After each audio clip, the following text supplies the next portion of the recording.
What shall we talk about today, Monday, December 8th, 2025? I guess the college football playoff would be a good place to start, finish, and go from wire to wire. Because Alabama's lucky, Auburn's angry, and Notre Dame, well, the Fighting Irish are just down bad. Really, really bad. We're going to discuss everything college football playoff related today on Scarbo Knows here on the Sidelines.live network, helmed by executive producer Brendan Martin. Make sure you check out all the great shows on this channel. Hello, everyone. I'm Kevin Scarbinsky, also known as Scarbo, also known as other things, especially on Twitter, where I spent far too much time Saturday evening and on Sunday when I wasn't watching one of my good friends' retirement ceremony from the Air National Guard. That was quite moving, I must say. But it was we went to war on Twitter with Notre Dame fans, with Auburn fans who just generally disliked the University of Alabama. I got called a homer. Hey, folks, listen. Somebody, look, people have said through the years, oh, you used to work for the Bama News. Of course, Alabama fans said I used to work for the Barnard News. But can we not reference Birmingham as Bombingham in the year 2025? Yes, that was a horrible stain on the history of this city in 1963 when 4 little girls lost their lives in a just heinous act of terrorism at the 16th Street Baptist Church. But can we keep the football discussion to football? Can we disagree, even if we want to be disagreeable? Can we not go there? Can we not sink that low? All right, enough of that editorial. Let's get into it today, and let's say a special thank you to our sponsor, Money Management Services. They are Birmingham's financial services firm. They've been in business since 1992. It was a memorable year in Alabama football history. Under Gene Stallings, the Crimson Tide won a national championship. Anything financial service related, the Rice family can help you with. They're good friends of mine. They'll take great care of you. Check out the QR code on the screen. Reach out to them. We'll hear more from them later in the show. Okay, so let's get to it. The field is set. 12 teams are going to compete for a national championship, and a lot of other teams are going to cry, wee, wah, wah, wah, all the way home. Let's look at the bracket, which came out yesterday, of course. There you see the teams involved. 5 SEC teams making the bracket. That's one thing that jumps out. That's a new record, of course. Georgia winning the SEC championship game, smoking Alabama on Saturday, 28-7. We'll get into that a little bit more later. So, of course, they are the highest seed. They didn't move up. We should note, people concerned about the impact of conference championship games, whether teams moved up, down, or all around. Georgia didn't move up after that impressive win over Alabama, and Alabama didn't move down. And I have to say the committee got it right. They took a long and winding road to getting it right, especially for the last at-large spots. But we'll dissect that more in a moment. Interesting first-round matchups, and I know a lot of people are complaining. Why are there 2 group of 5 schools in the college football playoff? Notre Dame is better than James Madison. Texas is better than Tulane. Of course that's true, but this is the format they've chosen. And it is not James Madison's fault that the ACC was comically bad this year, that its conference championship game featured Duke and Virginia, and Duke with 5 losses won the thing.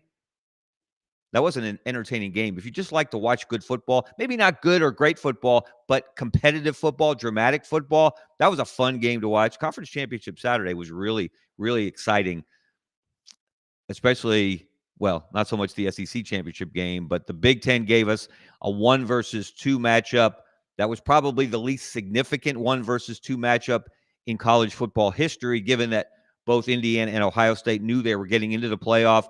Indiana, of course, winning that game, earning the number 1 seed. And I'll tell you what, Curt Cignetti is a wizard.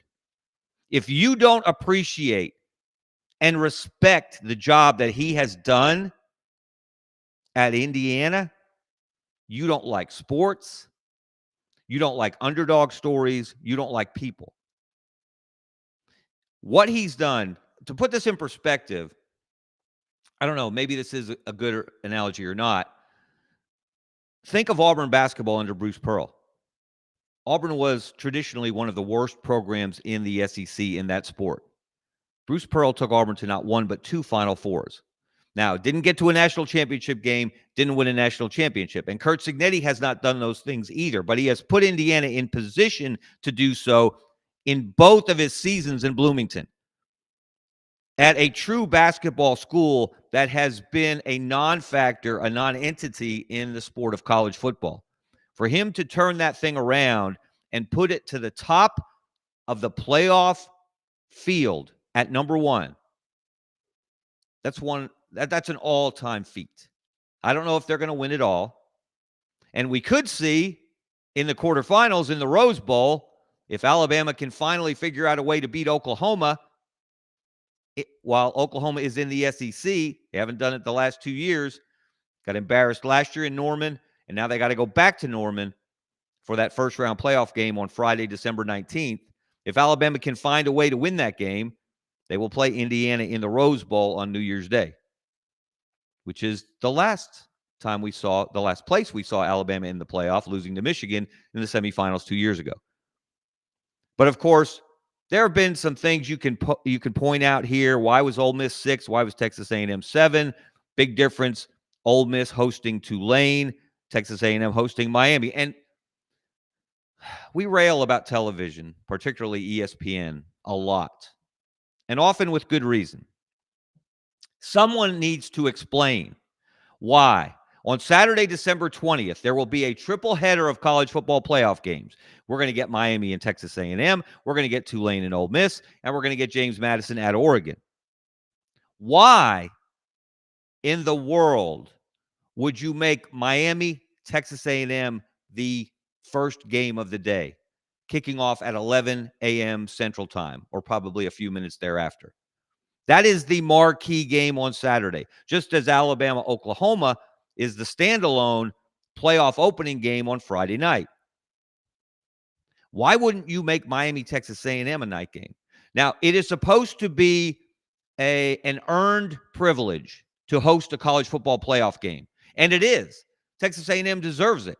They've had a great season. They lost only once to Texas.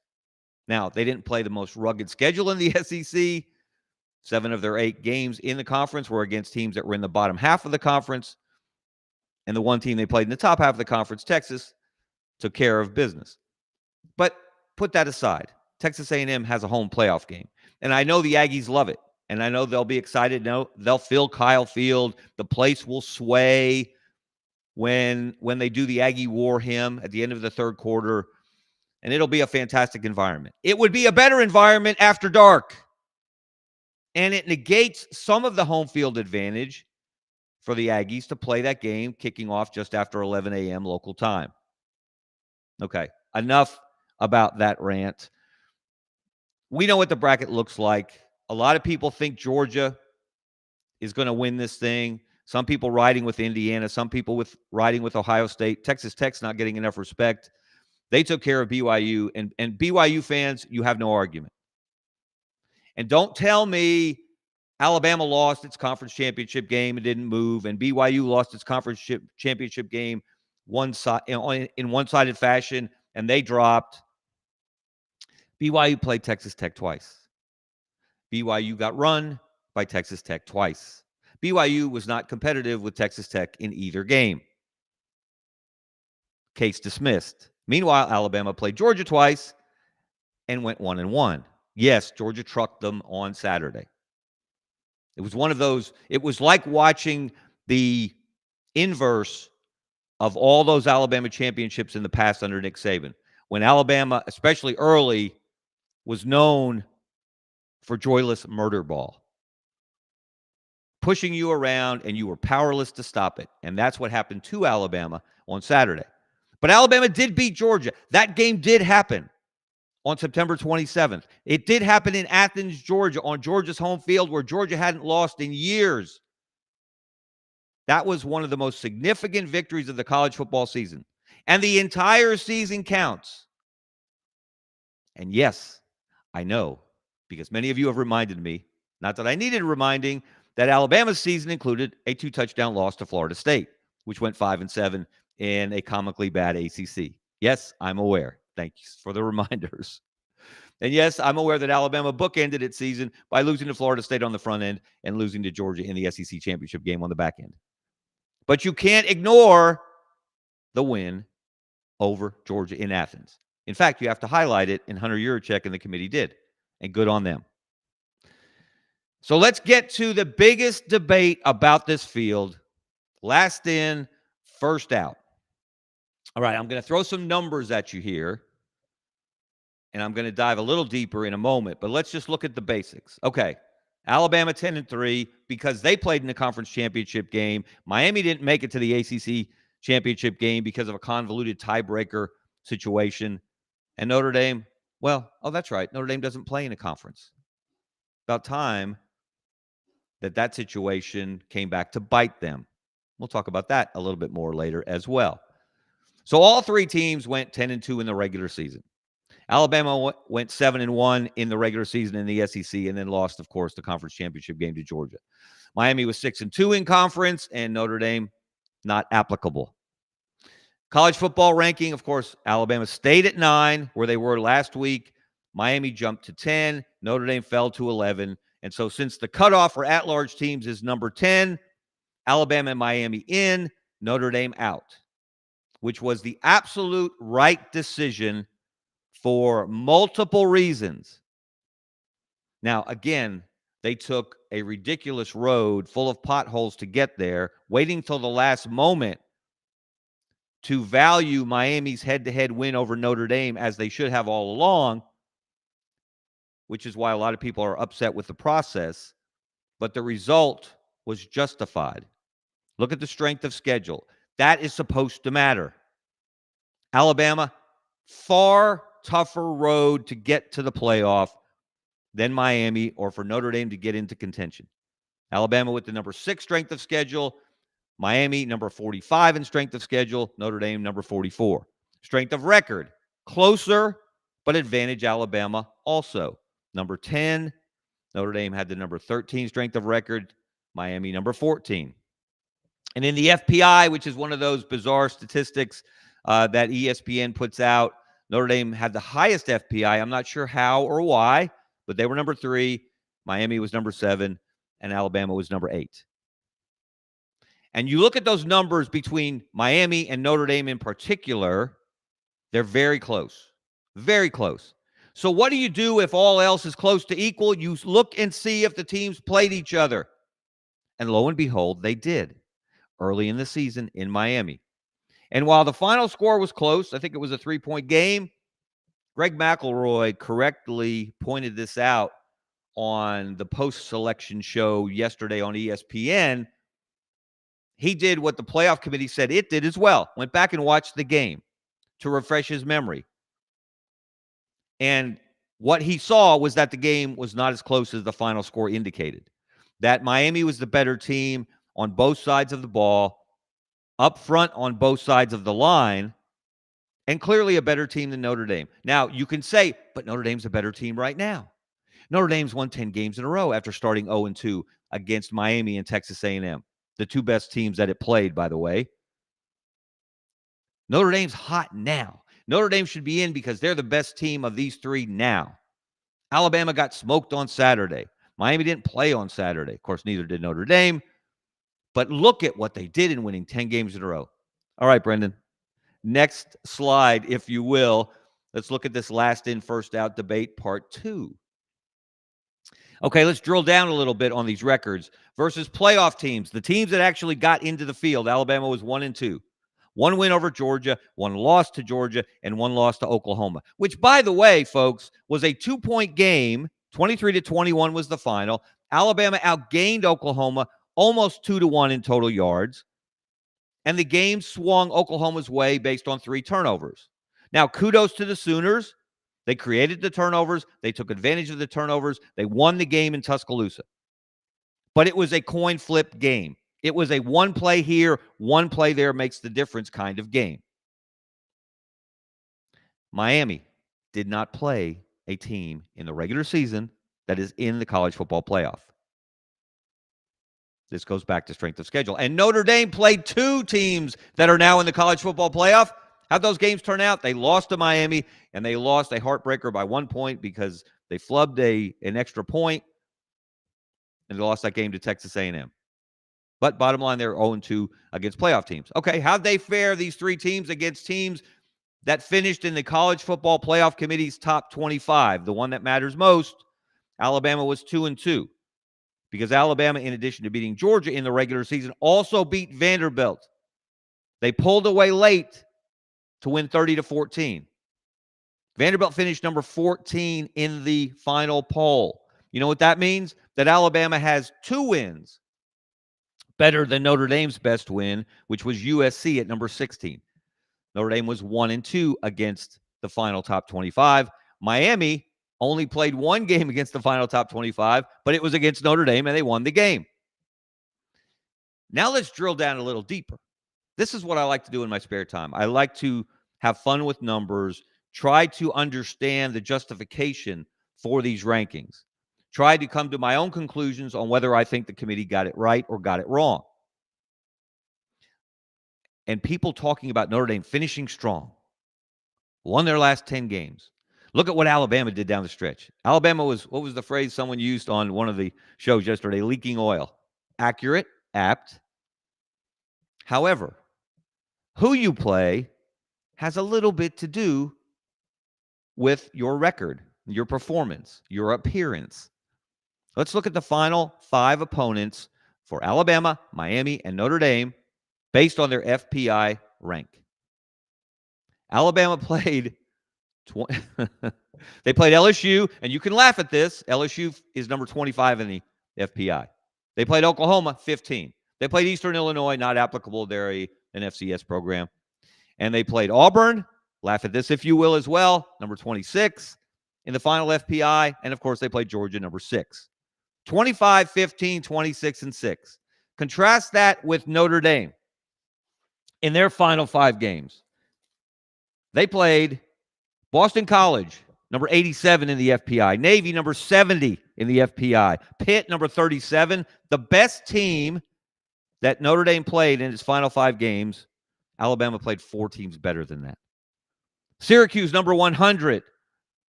That was a challenge, wasn't it? And Stanford, number 81. At Stanford in front of about 20,000 people.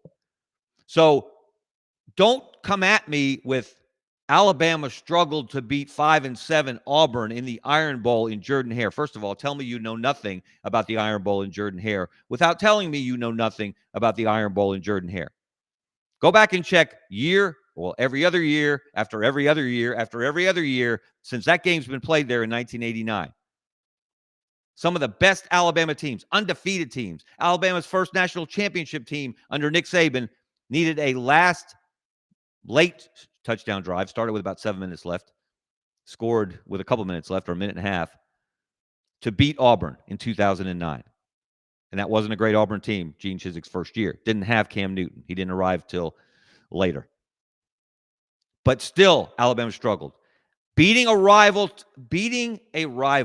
winning a rivalry game in the other team's house with the history of that series behind it, that's a significant win. And by the way, Alabama led that game 17-0. Only once did a Nick Saban team at Alabama lead Auburn by 17 points or more. So no comparison. Notre Dame had a walk through the park in its last 5 games. Meanwhile, Alabama's crawling on its belly through a minefield. And Miami's close was better than Notre Dame's, but not much. They closed with SMU, number 24 in the FPI, Syracuse, number 100, NC State, number 57, Virginia Tech, number 72, and Pitt, number 37. Again, better than Notre Dame's finishing stretch, in terms of degree of difficulty, but not much. And not in the same hemisphere as Alabama's. Oh, but the Alabama offense has really fallen off. What happened to Ty Simpson? I asked it on Twitter on Saturday. One of the great mysteries of this or any other Alabama football season.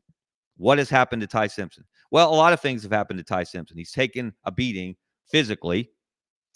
His top two running backs have been out. Jam Miller and Kevin Riley did not play Saturday. It might have had something to do with Alabama finishing with -3 rushing yards. And, of course, sack totals are figured into that. But Alabama couldn't run the ball very well. But who you play matters, and the defenses of who you play matter. Look at the Final Five opponents for all of those three teams. Look at their scoring defenses, where they rank nationally. Alabama's opponents rank 15, 7, throw out Eastern Illinois, 32, and 11. Look at Notre Dame's Final Five opponents, where they ranked in scoring defense. 123, 82, 70, 130, and 96. I could gather up 11 people within a football throw of my front door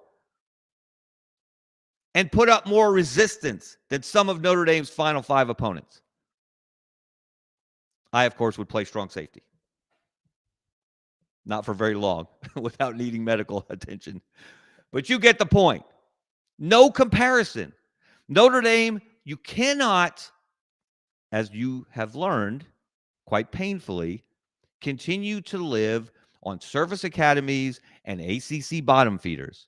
So you might want to think about joining a conference. I know that goes against every fiber of your being, but you just found out that for once at least, the rest of the college football world is not bowing down to Notre Dame. For once at least, Notre Dame didn't get the benefit of the doubt, because Notre Dame already enjoys every benefit of the doubt. They don't have to play in a conference, which means they don't have to play conference rivals on the road. They get to set their entire schedule. They get to keep every penny that they make when they do get to the college football playoff, as they did a year ago, and they made a great run under Marcus Freeman. Taking nothing away from the team on the field, but the state of affairs, Notre Dame is given the same seat at the table as the entire SEC, the entire Big Ten, the entire ACC, and the entire Big 12. Tell me that's fair. Tell me that's right. And so what did Notre Dame do when it got left out of the playoff? What kind of intestinal fortitude did it show? It decided to take its ball and stay home. Play like a champion today, unless you don't make the playoff, and then quit. And contrast what Notre Dame is doing. The Pop-Tarts Bowl, which is the most fun bowl of all, tried to set up a meeting between Notre Dame and BYU, two teams that were on the cusp of making the playoff. And BYU, you don't think they're crushed? You don't think they're distraught?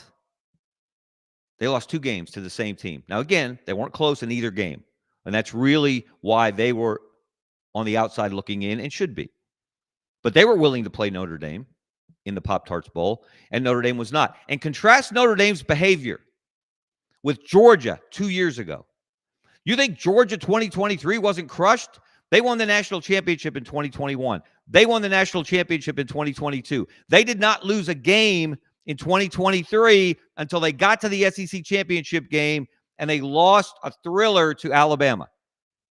So they're sitting there as the 2-time defending champions with only 1 close loss on their resume, and they don't make the final 4-team playoff field. So what did Georgia do? They went to a bowl game. Memory fails me here on which game it was, but they played Florida State, which also was excluded from that 2023 field, in large part because it lost its best player. Quarterback Jordan Travis got hurt. Sadly, tragically, wasn't able to play out the rest of the season, and certainly wasn't going to be available for the postseason. And that's why, even though the Seminoles did not lose a game that year, they were excluded from the playoff, the 4-team playoff. And remember, we're not comparing apples and apples here. If you want to look back to former or previous playoffs when certain conditions existed then that exist now, and a team did get in or didn't get in, and you want to try to make that comparison, it's not really an apt comparison. But what did Georgia do? An angry, upset, disappointed, defeated Georgia. They went and played Florida State and crushed them and made a statement and showed you everything you needed to know about the culture of Georgia football under Kirby Smart. It's why he's the best coach in the country, and it's why Georgia is the best program in the country and will be until further notice. Meanwhile, Notre Dame, well, that's why Irish eyes are crying. And I couldn't resist. Hat tip to the legendary sports writer, Grantland Rice. And if you know anything about the history of Notre Dame football, and I do, I should remind people, especially those of you on Twitter who came at me and accused, again, the old Southern bias, the old Northern arrogance. Look, I was born and raised in Pennsylvania, in Pottsville, Pennsylvania. I'm a proud native of coal country, 90 miles from Philadelphia. I grew up cheering for Notre Dame because I was born and raised Catholic. I still remember my first Holy Communion. One of my grandfathers died the day of my first Holy Communion. One of the happiest and saddest days of my life at a very young age. I used to watch Notre Dame football highlights when every game was not televised on Saturdays. On Sundays, I would watch the highlight show with Lindsey Nelson. And I also cheered for Penn State because, again, Pennsylvania as a native. So I have no inherent built-in bias against Notre Dame. I have warm feelings towards Notre Dame that go way back to my childhood, which makes it all the more disappointing to see how Notre Dame has reacted to this playoff decision. So I couldn't resist in my column today on AL.com, and I don't know if it's been posted yet, but I urge you to check it out.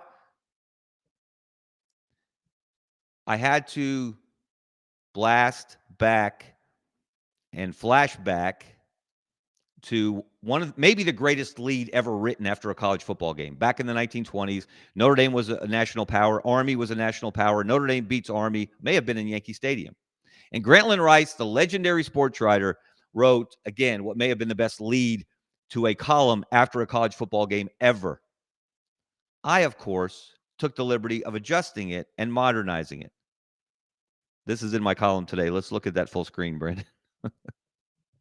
Outlined against a blue-gray December vibe, the Four Horsemen declined to ride again. In dramatic lore, they are known as famine, pestilence, destruction, and death. These are only aliases. Their modern names are privilege, arrogance, hubris, and surrender. Hat tip to Grantland Rice, who, of course, took those four names and attached them to the backfield in Notre Dame back in the 20s when they beat Army. Again, one of the greatest nicknames in college football history, one of the greatest leads in college football history, probably one of the greatest teams in college football history. Look, I love the movie Rudy. Who doesn't? And I would suggest that Rudy would be ashamed of what Notre Dame has done. Now, some people say he actually supports their decision. I have not seen any reporting on that. I'm going to stick to my gut after watching that movie and suggest that Rudy is the opposite of a quitter. What the Notre Dame AD, Pete Bavacqua, coach Marcus Freeman, even the president chimed in and said they're not going to go to this bowl game. They're not going to enrich ESPN. They're not going to allow ESPN to make money off the backs of their players because only Notre Dame believes it has the right to make money off the back of its players, I suppose. Okay, enough about teams that will not be in the playoff or will not be in a bowl game. Let's talk about Alabama. And let's talk about the Alabama bump, the infamous Bama bump. I think that phrase came into vogue based on recruiting rankings when it seemed like if a high school player, committed to Alabama, he magically went from a 3-star to a 4-star or a 4-star to a 5-star. There are examples of this over the years, which, of course, angers Auburn fans, LSU fans, Georgia fans, Notre Dame fans, fans across the country, but particularly Auburn fans. And you cannot deny that Alabama has been fortunate. Alabama has gotten the benefit of the doubt more than once. Let's look at some examples. 2011, game of the century. Alabama against LSU. One of the greatest defensive battles I've ever witnessed in person. Ended up 9-6 in overtime. LSU won. No touchdowns scored. Only field goals. Dozens and dozens of future NFL players on the field, especially on the defensive side of the ball. Alabama loses the game in the regular season, and this was during the BCS, of course, when only 2 teams could play for the national championship. So by losing to LSU, Alabama didn't win the SEC West. It didn't play in the SEC championship game. LSU did and won it. But Oklahoma State managed to lose 1 game that same season. And the final BCS rankings, which involved computers, which some of you seem to want to go back to and want to make it strictly computers, I would argue strongly against that. But the final BCS rankings spit out LSU number 1, Alabama number 2. Alabama got a rematch. And Alabama, which walked off the field in Tuscaloosa after the game of the century, convinced that it was the better team, proved it in New Orleans, and embarrassed Les Miles and the Tigers to win that BCS rematch. 2017, this is the one that has Auburn fans most up in arms. Auburn beats Alabama in the Iron Bowl, 26-14. After beating Georgia in the Deep South's oldest rivalry a couple of weeks earlier, 40-17.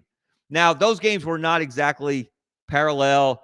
I would argue that Auburn whipped Georgia that year. They lightly spanked Alabama, 26-14. But clearly, Auburn was a better team on both of those Saturdays. But Auburn had the misfortune to go to the SEC championship game and play a rematch with Georgia without its best player, Kerryon Johnson. I think Kerryon tried to play, but he was seriously hurt in the Iron Bowl, where he had an unbelievable game. He was the SEC Player of the Year that year. I think he was. If he wasn't, he should have been. And eerily, Georgia won the rematch 28-7, as they did Saturday against Alabama in the SEC championship game. Same score. So Alabama doesn't win the Iron Bowl. It doesn't go to the SEC championship game, but it does make the playoff, and it does meet Georgia in the national championship game, and 2nd and 26 happens, and Alabama wins the title. And then, of course, in 2023, Alabama needs Gravedigger to beat Auburn and Hugh Freeze. Then Alabama goes and beats Georgia in the SEC championship game, has one. Georgia has one loss. Alabama has 1 loss, but Alabama beat Georgia head-to-head, so you had to put Alabama in. Alabama jumps unbeaten Florida State, as we said earlier, because Jordan Travis was hurt and you lost your best player, and that is absolutely one of the criteria that the committee is supposed to examine. So Alabama makes the playoff. They lost to Michigan in Nick Saban's last game in the Rose Bowl in the semifinals. And then this year, Alabama loses the SEC championship game by the same score that Auburn lost it in 2017. They don't drop in the final playoff poll, and they're in the playoff, and we'll see if they can take advantage of this opportunity.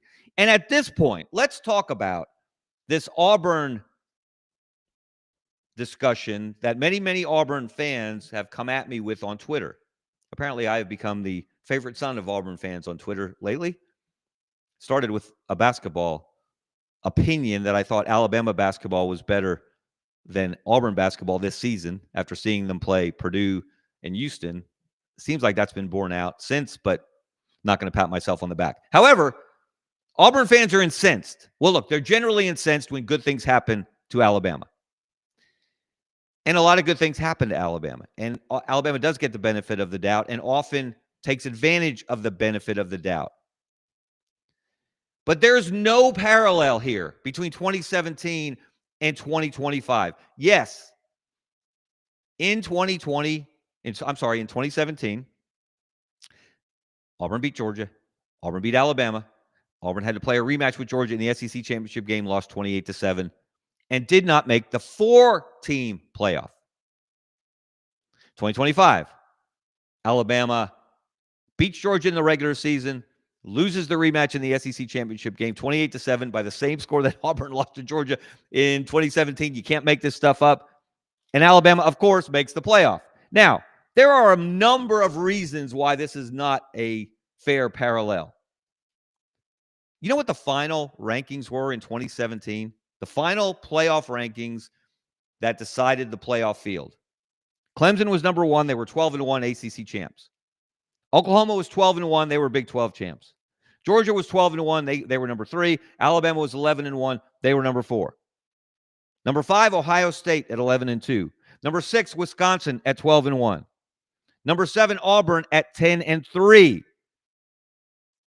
One of these things was not like the others. Auburn had 3 losses after that SEC championship game, which was 2 more losses than Alabama, 2 more losses than Georgia, 2 more losses than Oklahoma, and 2 more losses than Clemson, the teams that did make the field. So Auburn didn't really have an argument to make the college football 4-team playoff. I have to keep emphasizing that, in 2017. Whereas Alabama was competing with Miami and Notre Dame to fill out the last 2 at-large spots this year. And BYU, if you like. Miami had 2 losses. Notre Dame had 2 losses. BYU had 2 losses. And Alabama has 3 losses. It's a lot tighter comparison. If Auburn had only had 2 losses after the SEC championship rematch with Georgia in 2017, we would be having a different discussion. We would have had a different discussion then.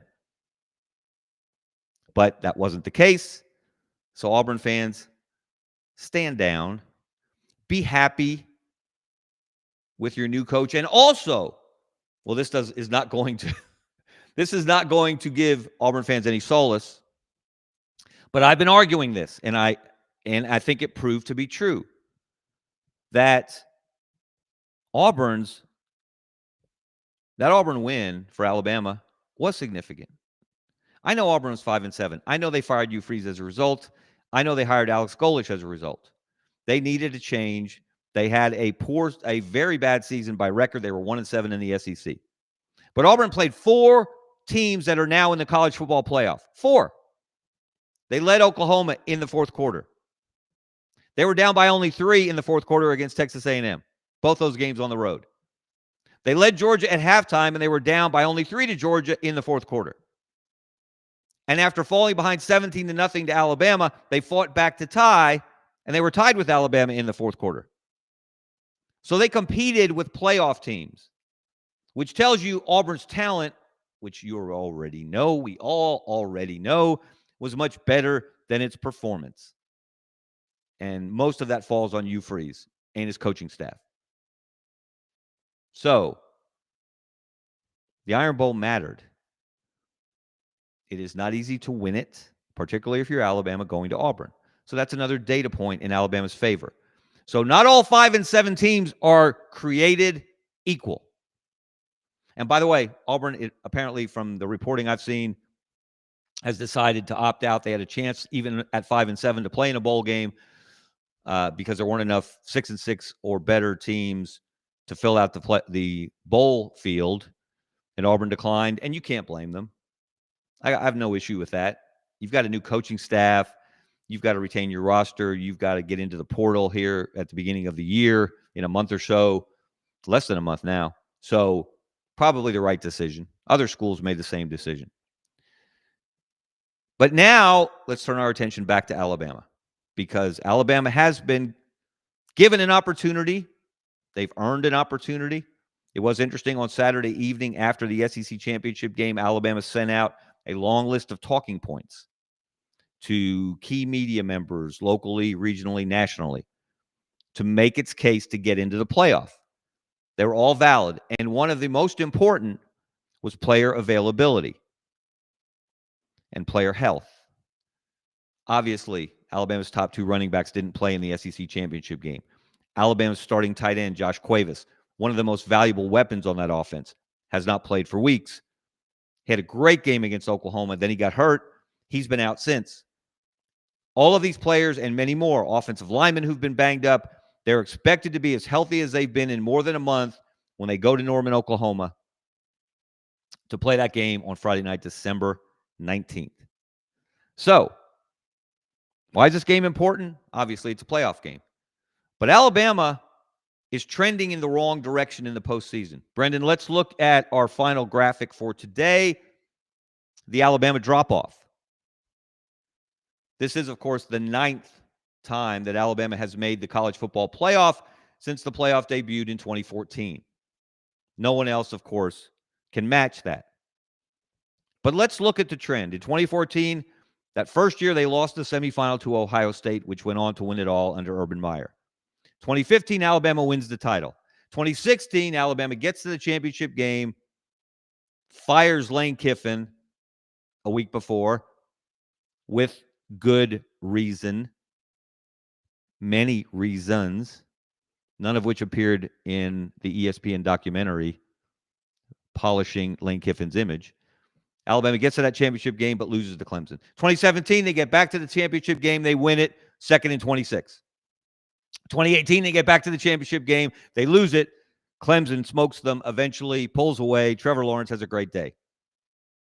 2020, Alabama gets back to the championship game, and this time they win it. They take care of business against Ohio State. It's not close. Devontae Smith was a wizard, his Heisman season. Now, at that point, Alabama has 1, 2, 3 national championships under the playoff format. But it has gone in the wrong direction since 2021. Alabama gets back to the championship game. It got into the playoff in large part because it beat Georgia in the SEC championship game. But in a rematch, shades of this year with the Bulldogs, Georgia got its revenge in Indianapolis in the national championship game, 33-18. Game ended with a pick 6 by the Bulldogs. All right, so 2023, Alabama needs Gravedigger to get into the SEC championship game or help it get into the playoff.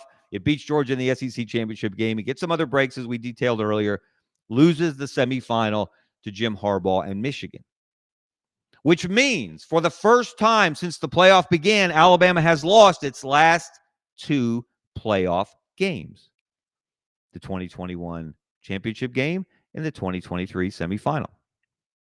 So what is going to happen on December 19th in Norman, Oklahoma?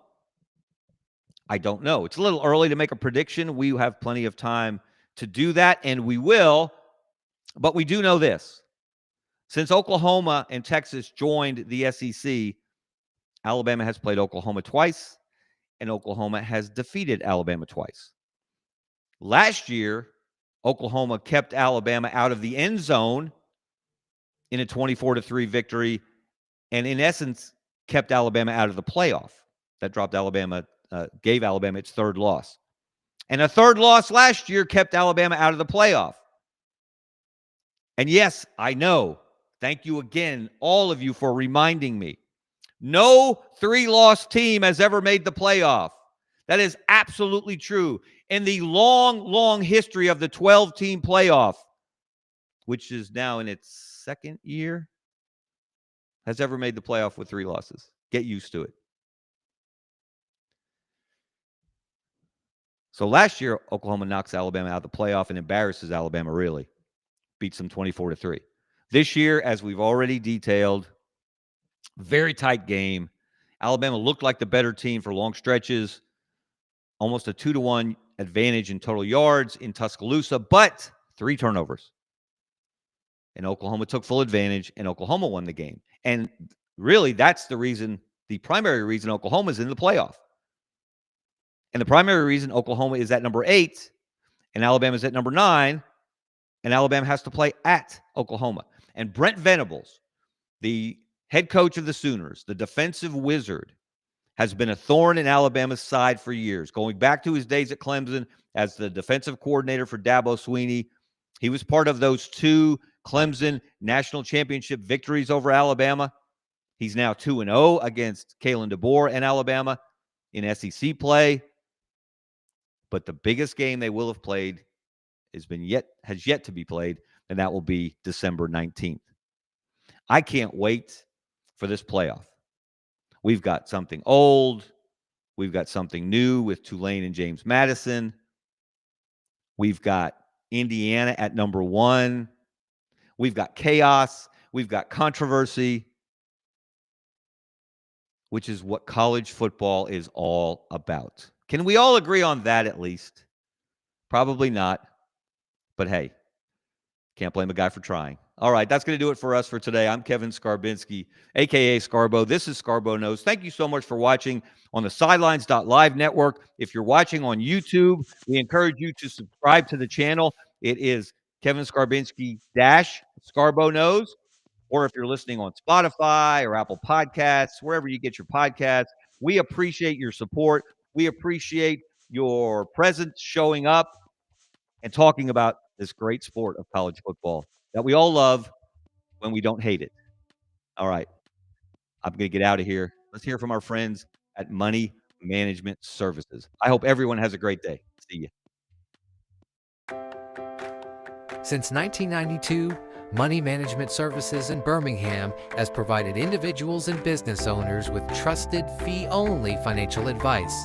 We're more than advisors, we're your financial family. From retirement planning to tax strategies and estate planning, our team builds personalized wealth management plans tailored to your life. At Money Management Services, we treat you like family, because when you walk through our doors, you become part of ours.